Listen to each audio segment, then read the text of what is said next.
بسم اللہ الرحمن الرحیم۔ السلام علیکم معزز خواتین و حضرات، امید ہے سب خیریت سے ہوں گے۔ تو ہمارا پہلا باب اپنے اختتام کو پہنچا ہے۔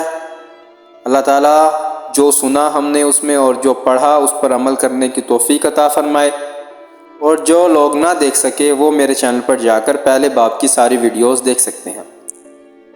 اور آگے بڑھنے سے پہلے اگر آپ ہمارے چینل پر نئے ہیں تو چینل کو سبسکرائب کر لیں تاکہ آپ ہماری یوٹیوب فیملی کا حصہ بن جائیں، اور بیل کے آئیکن کو ضرور پریس کریں تاکہ آپ کو آنے والی ویڈیوز کے نوٹیفیکیشن ملتے رہیں۔ تو آج کی ویڈیو کا موضوع ہے کہ آپ صلی اللہ علیہ وسلم آندھی کے وقت کیا کرتے تھے۔ جب آندھی یا طوفان آتا تھا تو آپ صلی اللہ علیہ وسلم کیا عمل کرتے تھے۔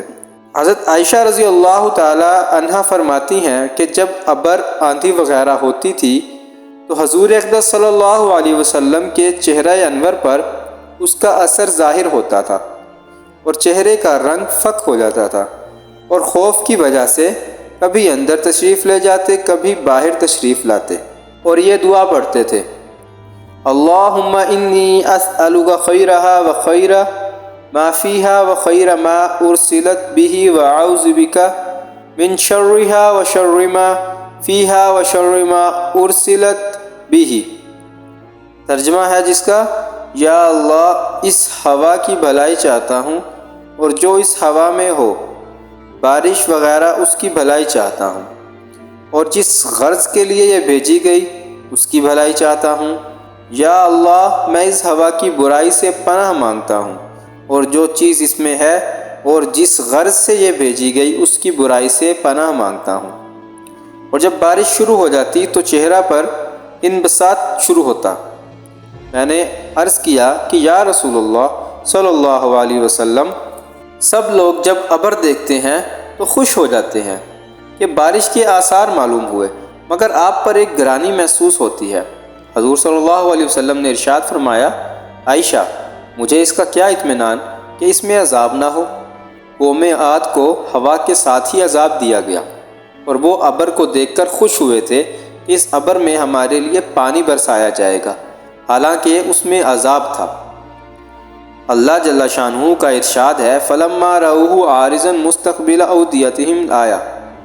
ان لوگوں نے یعنی قوم عاد نے جب اس بادل کو اپنی وادیوں کے مقابل آتے دیکھا تو کہنے لگے: یہ بادل تو ہم پر بارش برسانے والا ہے۔ ارشاد خداوندی ہوا کہ نہیں، برسنے والا نہیں، بلکہ یہ وہی عذاب ہے جس کی تم جلدی مچاتے تھے، اور نبی علیہ السلام سے کہتے تھے کہ اگر تو سچا ہے تو ہم پر عذاب لا۔ ایک آندھی ہے جس میں دردناک عذاب ہے جو ہر چیز کو اپنے رب کے حکم سے ہلاک کر دے گی۔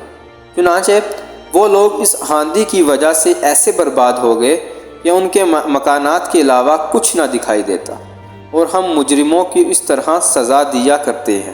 یہ اللہ کے خوف کا حال اسی پاک ذات کا ہے جس کا سید الاولین و آخرین ہونا خود اسی کے ارشاد سے سب کو معلوم ہے۔ خود کلام پاک میں یہ ارشاد ہے کہ اللہ تعالیٰ ایسا نہ کریں گے کہ ان میں آپ کے ہوتے ہوئے ان کو عذاب دیں۔ اس وعدہ خداوندی کے باوجود پھر حضور اقدس صلی اللہ علیہ وسلم کے خوف الہی کا یہ حال تھا کہ ابر اور آندھی کو دیکھ کر پہلی قوموں کے عذاب یاد آ جاتے تھے۔